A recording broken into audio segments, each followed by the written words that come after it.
Hello, this is Mike Burek, your host and producer of Krynytsia, The Well, a podcast series about topics of interest to Ukrainians around the world. Today is Thursday, April 10th, 2025. This episode is produced for The Ukrainian Weekly, a newspaper published in English for the global Ukrainian community since 1933. Our guest today is Stefan Korshak, who is the senior defense correspondent for the Kyiv Post, which is produced in Kyiv, Ukraine. Welcome, Stefan. How are you? I'm outstanding. Thanks for having me. And thanks so much for joining us today. To start off with, can you just give our audience some information about your educational and professional background? Sure. I'm a graduate of George Washington and then Yale University. I served in the U.S. military, Cold War era, based in Germany, mechanized infantry. I spent most of my professional career working outside of the United States in East Europe. The first part of it, various kind of directions, but I've settled into journalism by the mid 1990s, and with a couple of breaks, I've been working in journalism ever since. I work for pretty much every type of media you could possibly want, so newspapers, television, radio, whatever. I wasn't really planning to be a defense correspondent for Kiev Post right now, but the war started and I was planning to retire, but then it seemed like it was a good thing to do, so here I am. So, what is your current assessment of Russia's spring offensive operation in Ukraine? In general, it's not going to go very far or very deeply. The reason is that the Ukrainians over time have become very effective at deploying drones and making it very difficult for the Russians or pretty much any other military that would try to attack them to go forward. So it's very, very bloody for the Russians. And so the Russians can still mobilize people. They can still find some tanks. They can still attempt attacks. They sometimes even gain ground, but it's very bloody and the pace that they move at is very, very slow. So the simple answer to that is I think that there will be an offensive. Actually, I've read and hear that it's in progress to some extent. It's not going to be significant in terms of how the situation on the ground changes. There won't be much change, I think. And Russia's army is considerably larger than Ukraine's.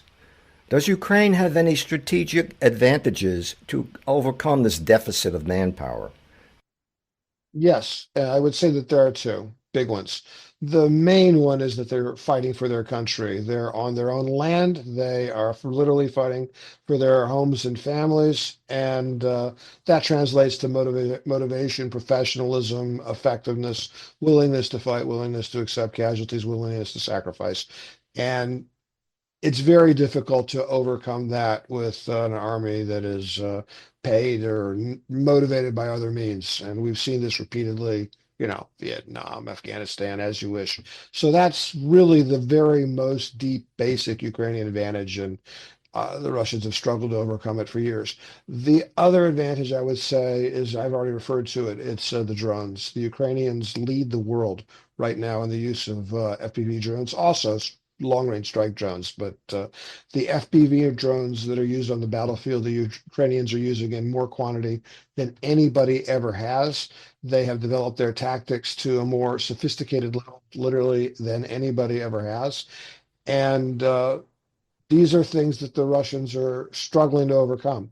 And it doesn't seem like the Russians, at the end of the day, this is again my opinion, can come up with anywhere near the amount of like tanks, armored vehicles, artillery, and people necessary to outnumber the number of drones that the Ukrainians can put in the air. Last year, they made something like 2.5 million drones. Russia can't put that many men in the field. Do you think a ceasefire in the war can actually happen? And what is the status of it since discussions were held last month between the U.S., Russia, and Ukraine? Well, I'll take the second part of that first. The status is there is no ceasefire. Uh, there was some talk about it in the United States, and to some extent, it seems like looking at it from the Ukrainian side that the U.S. Government, the White House, attempted to sell the public a bill of goods as to the a ceasefire being in effect. In fact, there was no ceasefire really ever. The final red lines of the ceasefire, that is exchanges of fire on the Black Sea and consistent concentrated attacks on energy infrastructure, that went out the window. Well, last week was the final sort of straw that broke the camel's back, but it was a process that was deteriorating pretty much continuously, and there really was no ceasefire. Will Ukraine's President Zelensky be willing to temporarily allow the country's occupied territory to remain in the hands of Russia? Yes, or at least that's certainly what he's saying. And the public opinion polls agree with that. And the national policy is very clear that Ukraine would be willing to discuss a ceasefire, wants a ceasefire, would love to have the shooting stop, but that will not have any effect on the status of territories occupied by the Russians. And that's it's absolutely non-negotiable. The Ukrainians are saying that they will never ever give up territory permanently to Russia. Stefan, do you think Ukraine can win the war with its European allies if the U.S. greatly reduces its aid to the country? Well, win is a separate subject, but just yesterday or the day before, I believe, the President Zelensky said that no, excuse me, it was General Syrski, the head of the armed forces, that Ukraine is now in a position where they think that they can fight and resist Russia, even if the Americans cut off the Ukrainians completely, full stop. And that's going forward months and years. That's resist, that's not defeat. Were the Americans to remove all the assistance that they used to give, pretty much it's petered out now, and the Europeans were to replace it, which would require a lot more mechanization and development in Europe. They really don't have the capacity to make the amount of artillery shells, for instance, that's necessary for major offensives. Then the answer, I think, might be possibly, but it wouldn't be so much defeating Russia on the level of absolutely destroying all Russian forces that are within Ukraine, but rather placing Russia in a situation where they are visibly losing the war, and that leads to a break in the morale of the Russian army or internal disturbances inside of Russia, or perhaps even a coup. And there's nothing new about this theory, which it is. It's a theory that that is the Ukrainian strategy to simply fight the. Is the U.S. acting as an honest broker in the ceasefire/peace discussions between Ukraine and Russia? I would say no. And I would say that that point of opinion, that point of view is shared by most Ukrainians. The Ukrainians can see, for instance, small things like when the White House puts tariffs on countries all over the world and doesn't put them on Russia, then they register that. They have the media, it observes it. But I think more importantly, when the Trump administration speaks about the war needing to be ended, it always in terms of how both sides are suffering equally. Ukrainians feel that they have been invaded, that they didn't attack anybody, they're defending their homes, and there is no moral equivalency. And since they hear moral equivalency from the United States, they inevitably they do not can't consider the Americans honest brokers, not in those terms. And how is the morale of the Ukrainian army at this point in the war? I'd say it's somewhere. It depends on the type of unit that you talk to. Overall, general, big picture, I'd say it's we're going to keep fighting. We're gritting our teeth. We may well have to expect tougher times. It might get easier. We're in it for the long term, and we have lots of work to do. I'd say that that's the general view. You can go, and I've done it. You can go to frontline units that are under pressure and don't have supply coming to them. They'll tell you the war, well, it's not lost, but that the command doesn't know what they're doing and they've just been abandoned. You can go to units with a lot of good commanders and training, and they'll say, we're going to fight as long as it takes. You know, we're going to kill a lot of Russians, but they understand it's a tough job. And then you can go to one of these drone units that is out flying aircraft and attacking Russian tanks and armored personnel carriers and individual soldiers and bunkers and whatever else. And I mean, it's like these guys, these kids, a lot of them, it seems like they're having a great time. It's like, like can't wait to get up to do my job today because I'm going to go kill more Russians. And it's brutal. I know how that doesn't sound normal to a civilian audience, but these guys are not in a civilian life. They're fighting a war. So what's the overall mood?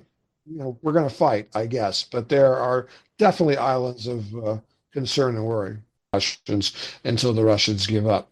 Stefan, unfortunately, we're just about out of time, but I do have a final question. In the past couple of days, we've read about some Chinese soldiers fighting on the side of Russia.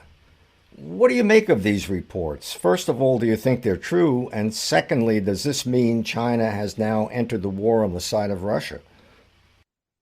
I think that the reports themselves are true.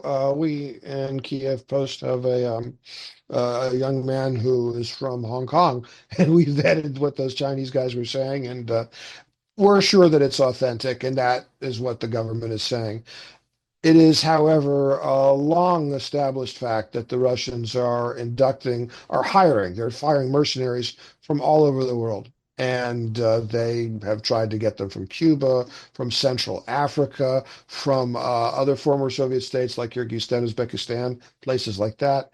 And they would not find Chinese willing to sign a contract or uh, not intelligent enough not to be duped into a contract. That's really not credible. I mean, China is a huge population, and we're talking about hundreds, not tens of thousands. So the Russian recruiting effort is extensive. They offer a lot of money, so it's absolutely credible that individual Chinese citizens could have been and clearly were inducted into the Russian military.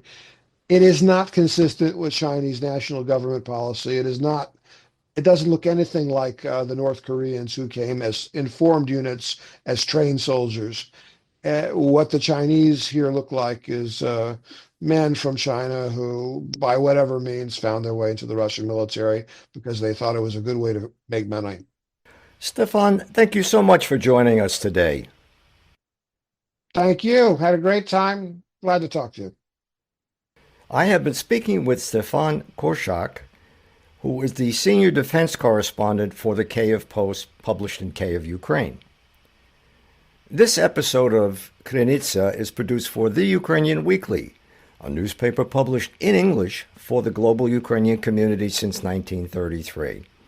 And I'm Mike Burek, your host and producer of Krynytsia. Until next time, that's all for now.